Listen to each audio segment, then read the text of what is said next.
Welcome to the Developer Spotlight on the Full Dive Gaming Podcast. In Developer Spotlight, we sit down with VR industry professionals. This week, we're sitting down once again, Scott Albright, CEO, Combat Waffles Studios, the developers of Ghosts of Tabor. Scott, thanks for coming back on.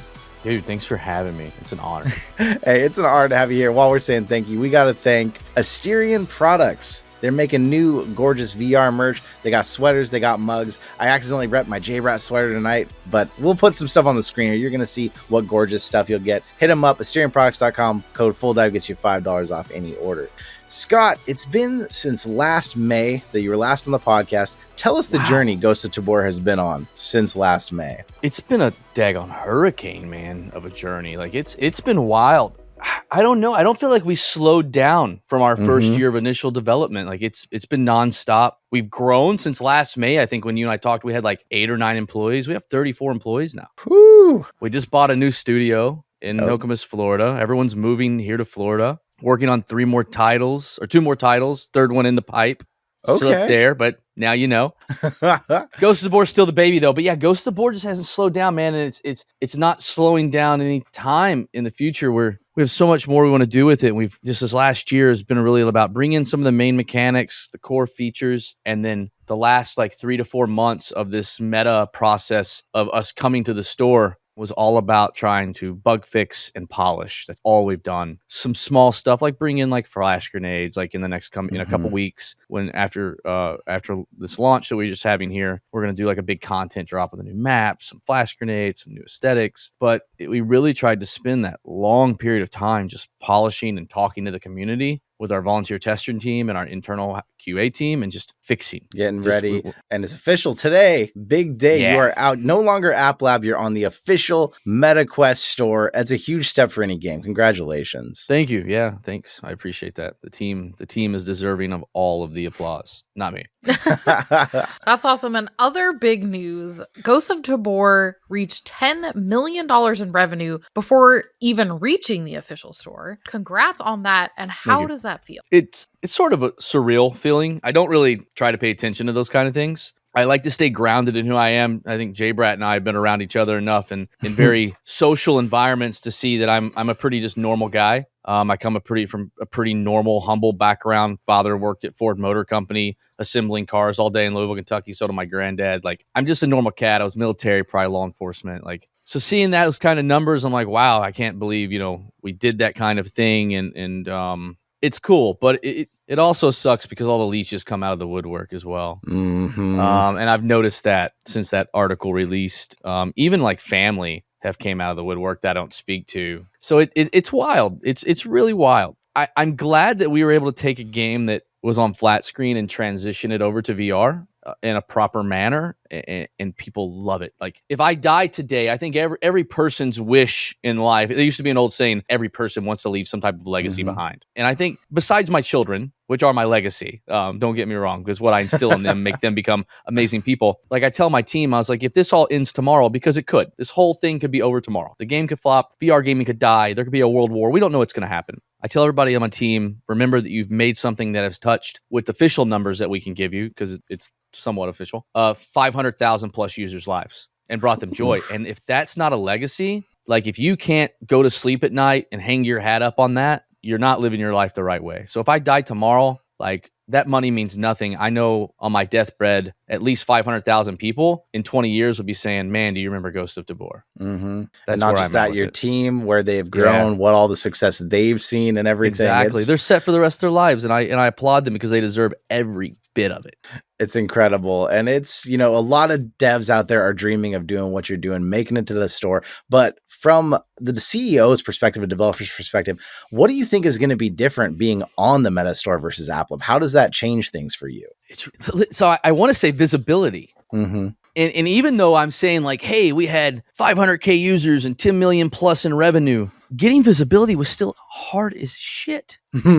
Yeah. Like, and I'm saying that, and like, I know that I'm like saying stuff like other developers are like, screw you, because I've gotten the messages like jokingly, but like, even for us, I feel like the player base isn't even tapped yet for Meta, because we were still making TikTok videos, how to find us, because people didn't have a clue, and we're like the year's largest game. And so I can only imagine like what these other small devs are doing on App Lab and how bad they're suffering there, because of the visibility issues. I did talk to someone at Meta. I'm not going to drop names or anything, but when I was out at Connect, I brought it up to someone that oversees that, and they said that they were working on a change for that. So that made me really happy to hear, because I have 2 more titles I'm taking to App Lab. Nice. And I think from a dev and a CEO's perspective, that's really it, is visibility. And I know it sounds cliche because of the numbers we pulled, but I feel like it could be more. And I feel like there's a lot of great games on App Lab that we just never see. So true.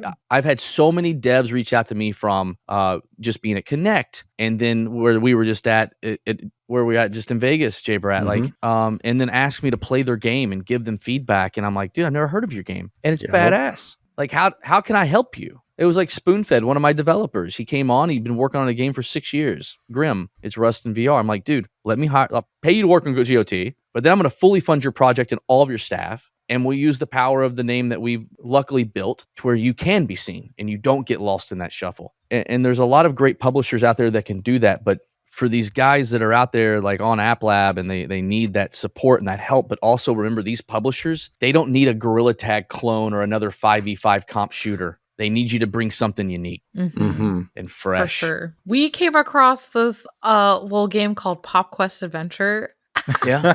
I'm bringing it up again. Pop Quest Adventure. Is it on App Lab? Yep. Yeah. Okay. Oh, and it's great. It's like, and it's unique. You're like a balloon person in a balloon world, and you're like shooting little tacks at balloons, and they pop, and it is just delightful. It's so much fun. That sounds cool. Is it 3 separate words? Because I'm going to download it. Pop Quest Adventure. I think it is. So. It's free. It's on App Lab. This one person made it, and it's got great humor. Just like you're saying, though, App Lab, it's amazing how many games are on there that are really good, and people never know about them. And at least Ghost of Tabor has had enough of a name, enough of a following that it's pushed through that. But there's tons more games out there that need to make the leap. Yeah. Oh, I found it. Yes. I'm getting it right now. It's like 20 or 30 minutes of your time you're going to get through it, but you're going to be laughing. No. It's so I like these kind of games. Like, one of my favorite games, man, and I was so happy to get to connect with him at Connect, is No More Rainbows. Like, that's such a cool, I love that damn game. And it just doesn't get, like, these guys are awesome. Like, the people that work there and the CEO I got to sit down with, they're amazing. And the game is super cool. And I know it's the arm swinging locomotion. And everybody's like, oh, Gorilla Tag. No, it's not. It's a cool game where I get to lick little, beautiful things in pieces. Like, that's amazing to me. It's so great. And they've done really good on the store, but like, they should be doing a lot better. And it's about that discoverability. I think there's a discoverability issue also on the store, though, because if the algorithm doesn't hold you, you're just buried. And that's something we also have to worry about, with our next 4 days here. There's a 4-day period where the algorithm either holds you or it doesn't. And if it doesn't, you're done. So you can have the greatest game in the world, but if the algorithm doesn't like you, then you're sort of host. Algorithms. Yeah, I'm telling you. Meta's algorithm and TikTok. Goodness.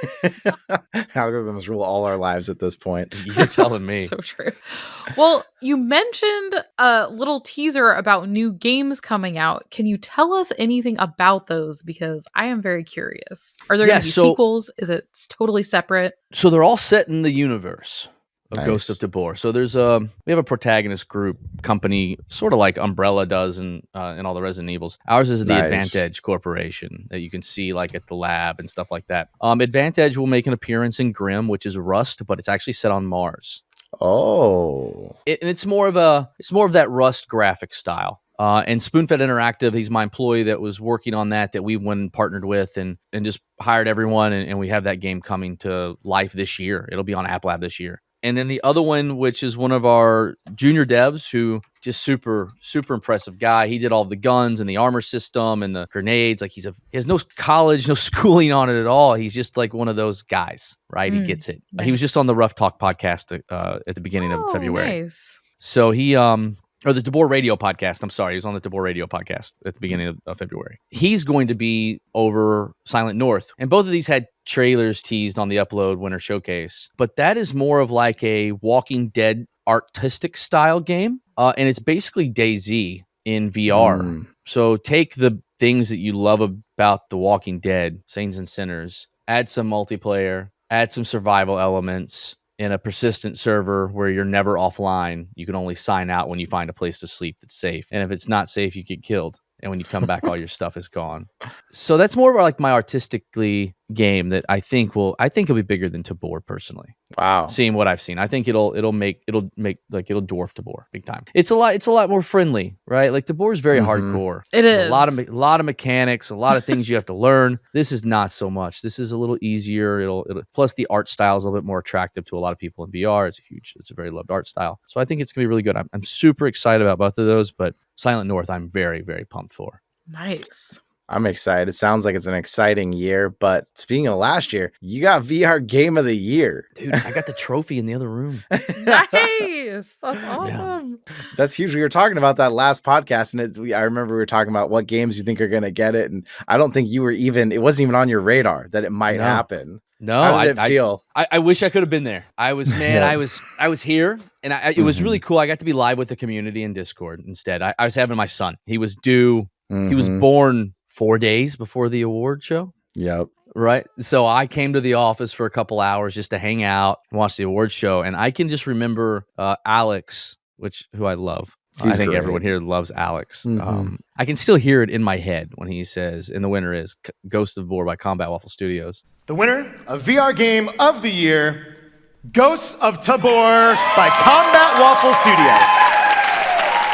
He did it actually while we were out in Vegas, and it just like brought a tear to my eye because he gave me a big hug. I just hit my knees, like right here in the middle, right here. I was standing up pacing the whole time, talking to the community on the mic live in a live event. And I just hit my knees, and it was like, wow, all the work that we did, like it paid off. Like it and there was listen, we were saying it in the live event, and Reynaldo and Duncan, Proper D, were sitting there, and they're looking at the list of nominees, and they're like, Walking Dead, Among Us, blah, blah, blah. Like, we're not winning. Dude, these are some giants. How do we win this? And No More Rainbows was on there. And I was even like, I think No More Rainbows could win, like, because I love that game.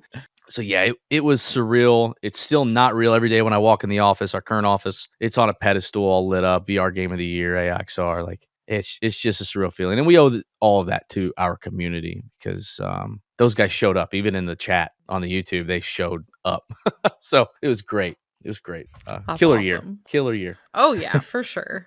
It's hard to imagine what next year brings, but congrats on all of it. I hope some sleep. Yeah. you sound a baby. What are you talking about? Yeah. I have a 4-year-old and a 2-month-old. I don't think sleep is in your future. Probably not. No, probably not. Well, people are loving mixed reality on the Quest 3, and I'm wondering, could there be Ghosts of Tabor mixed reality mode, maybe just for fun? We actually got approached by that, and we talked about it with our publisher, and it was something, I don't know. Can I be honest and don't hate me? I can hate mixed reality. It's not my gig.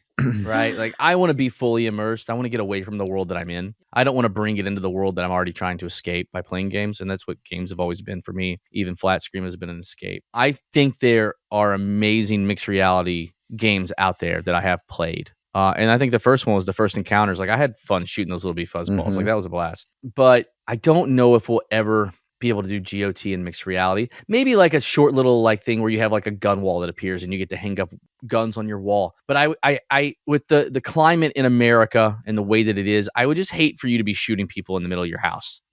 That's what concerns me the most. Aspire tried it, I think. I think they have a mode. It's like a spy one, yeah.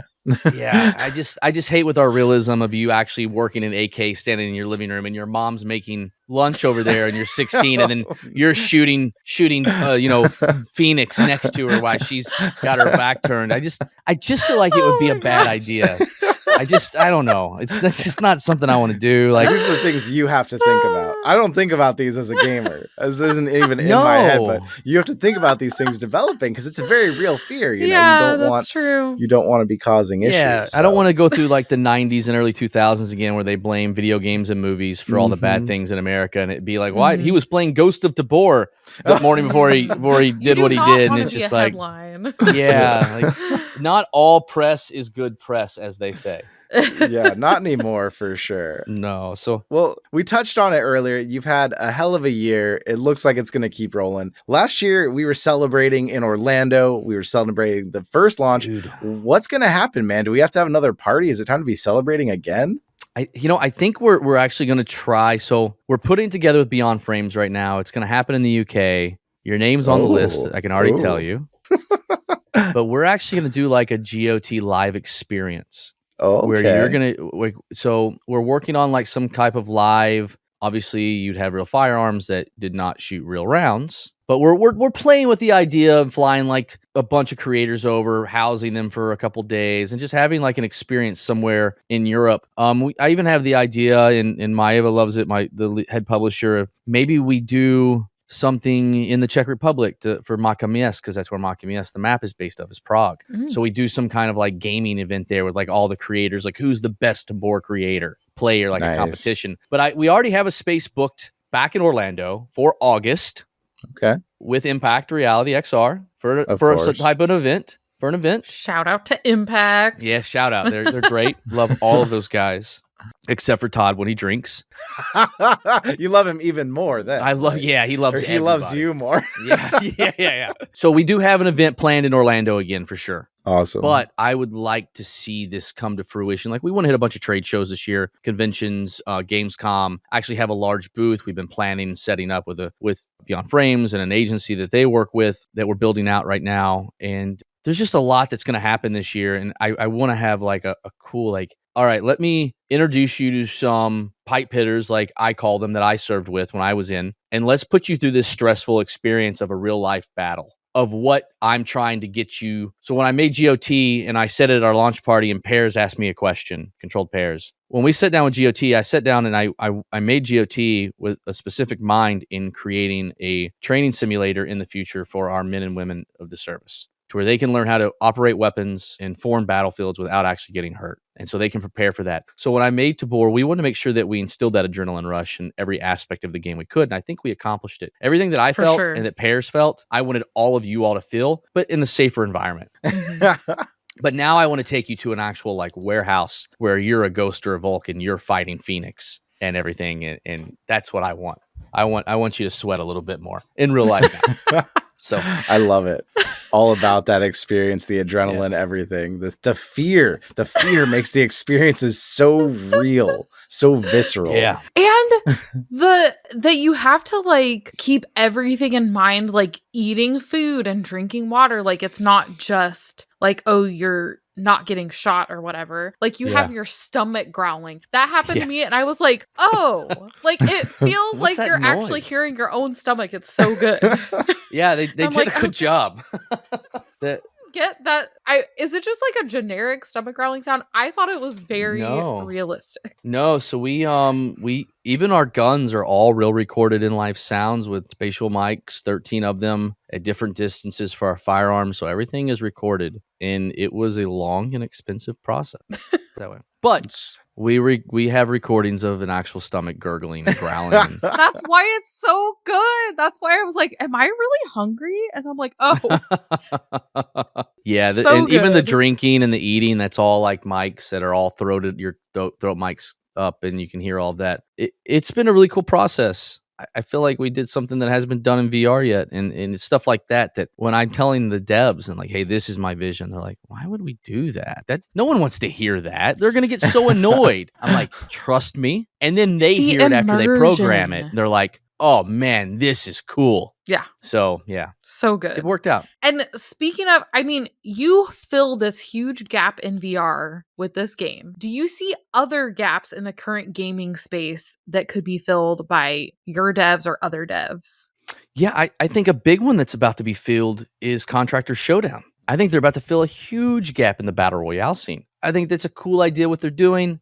Caveman and all those guys over there are awesome. I think that's going to be one of the top games that release this year. I think with Rust, Grim coming out is obviously going to fulfill that niche. Silent North filling the DayZ players niche, which all those guys play Ghost of Tabor, aka Tarkov. And I think there are games that can still be made, and I have more in my brain. And I know there's already like a what's that name? Like Sea of Thieves. I know there's a game that's trying to do that. Sail is the game in VR. I'm going to do it better, but with a twist. I don't want to just like come in and shit on Sail. That's not my goal. I want all of VR to grow. So we're thinking, I'm thinking about like more of a story-driven game, maybe sort of like a Black Flag, but a good pirate game. And I know there's some other great bootstraps coming out, which makes me really excited. Super excited for Bootstrap. So we're going to see where that goes. But that game is like years down the road. I have another game there's a flat screen game called Marauders. We actually know those guys over at Team 17. We're working on maybe doing some game featuring in each game, like Tabor being featured there and Marauders being featured in our game. Nice. But I think a Marauders game, which we already have on paper and spec'd out, called Aphelion, will be like a 2026 title. Nice. So many things in the works or potentially in the works. Yeah. My brain is weird. It doesn't stop. Like even right now I'm processing stuff, and I'm that guy that wakes up in the middle of the night with a notepad next to my desk and just like writes stuff down if I have a dream. So dreaming video games. That's pretty cool. It can put a strain on your marriage, I'll tell you that. Yeah. But it's great. It's a weird enigma of a mind, and I'm glad I finally found an outlet for it. And hopefully it continues to be successful. But if not, I had a hell of a good time while I was here. Well, you got the right team behind you. I've met a lot of them in Orlando, a lot of really cool and fun people. So it's cool to see that's happening. What have we not talked about? What have we not covered that you wanted to make sure we shared with the audience out here tonight? So the game is out. Mm-hmm. And I think the biggest thing is when we launched this back in the day for the early access, there was a thing called Founding Fathers. And I'm going to do a bit of a sales plug here. I'm sorry. Mm-hmm. Do it. But there was only like 2,000 Founding Fathers. And that gave you like a special arm patch and gun and upgraded traders and all and free DLC for the rest of your life, for the rest of Tabor's life. Well, I actually went to the Founding Father community of all 2,000 people that we could get that were in Discord and brought them into a channel. And I think the number one question I got asked every single, probably the first or second, number one, number two, when PSVR 2. And then the second one was, I want to buy Founding Fathers. And it was just like, hey man, it lasted 30 days after launch. It's over. So what we've done now is people can see it as we actually have launched the Independence Edition. So it doesn't get you like it's not the Founding Fathers. You don't get like a special Discord role. You don't get like a cool gun, but you do for the next 30 days, you do get on Steam and Meta, you do get like a cool Liberty Bell patch for your arm. Nice. And you get free DLC for the rest of the game's life cycle. Sweet. And that was just like the biggest thing people wanted. People just wanted that free DLC and that status and a way to also support the studio. So after asking the Founding Father community if they were cool with it, they said yes. So we brought it back for everybody else, and I hope everybody enjoys it and it pays off for them. And thanks for supporting the studio really with that extra purchase. Nice. Feed Awesome. my devs People for get- one more day. Appreciate it. Keep them going one more. People get the recognition. They get to show that they were a part of history, actually, of VR. I mean, all said and done tonight, everything we're talking about, this is still the early days. We're still Telling growing. you. And these are going to be the games that we're going to be talking about later. It's like, you remember that game that started this genre? Remember that game that did this in VR? Yeah. We're all a part of it. It's pretty amazing. I agree, man. And I've said it publicly multiple times. Like VR is now in the space when I started playing games. I'm 39. Jeez, I added 10 years. I'm 39. It's how tired I think I a baby does that. Oh yeah. I'm 39. I started playing Counter-Strike when it was like beta 6 in like 97, 98, when it was still on 56K dial-up modems in your house. I remember the first shark fin cable modem that came into your house. It was amazing. I finally had 100 ping, not 300 ping. And that's really where we are with VR. We're in this infancy, this malleable state. And everybody from like the smallest team of like the solo dev to the in dreams, like everyone is creating what people are going to talk about in 20 to 30 years. Like I know there's this title out there. I've never understood the father of VR. But like the people that are shaping the gaming industry in VR right now, you are the fathers in VR. Like that's who you are. And I don't know. I'm trying to compare it to like Nolan, maybe like Nolan Bushnell or somebody created Atari, right? Like he's a father of video games. And you're now a father. Like no matter how big your studio gets or how successful your game is, note that in 20 years your name it's written in stone now. Like it's there. And that's something you can take to be proud of until the day you die. Really, I cannot wait to see if I'm still alive in 20 years. I cannot wait to see what is happening here in this space. It's going to be so cool. For sure. Yeah, it's wild. So many advances are happening. And if you're out there and you're listening, somehow you haven't gotten Ghosts of Tabor yet, you missed out on App Lab, or maybe you're one of those people just doesn't know how App Lab works because those people exist. Now it's on the official store. It should be on the main page today, released. You got to get it because this is the only kind of game that you're ever going to experience right now in VR where you the fear of survival so real. Those precious items you have on you, you're going to lose them. And also something to keep in mind, a bunch of people are going to get it now that's on the main store. So you're actually going to be kind of good compared to those people. Yeah. This is your time to shine. Yeah. Because a week from now, these people are going to be good and you're going to get wrecked if you didn't buy this day one. This is your chance to get in there and actually play with people that also suck like you do. Oh, that's such a good point. There are some sweaty chads in this game, man.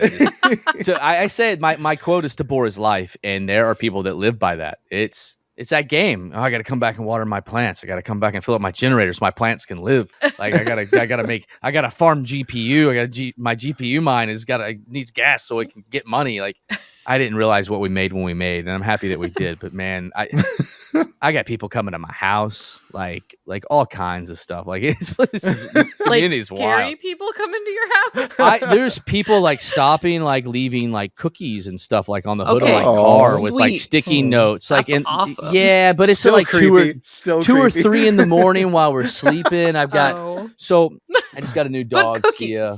I like from Publix that closes at like 9 p.m. and they're dropping it off at like 3 in the morning. So it's been riding around in their car for like 6 hours. But it's not, yeah. We just got a new dog and we were working with a trainer just a couple weeks ago. And like we're sitting there and here's this dude just standing on my sidewalk in front of my house, like vlogging himself. Like, and he's like, "This is where Scott lives." I'm like, "Yo, what?" Oh my gosh. And I was like, "Dude, can I help you?" And he's no. like, "Hey, Scott, I love your game." And he gets in his car and he drives away. But then 3 minutes later, we're standing on the front yard with the dog trainers and he pulls across the street from me like 50 yards away and he's just out recording and taking pictures as we're out in the yard. I'm like, all right, let's go to the backyard. So like I've had to get like a fence around my house and like a gate. Like this is like a weekly occurrence. Like, guys, I love you, but if you're watching this, it's my house. Come to the office, not to my house. Show Like, up at the office, get a tour. Oh, like honking at my wife when they drive by and waving at her. Oh my Like God. they're crazy, man. I love them, but it's my house, guys. It's my house. Like, please stop. This is why gated communities exist. Celebrities aren't jerks. They don't hate you. They just want to be able to walk in their neighborhood without you honking and screaming at them.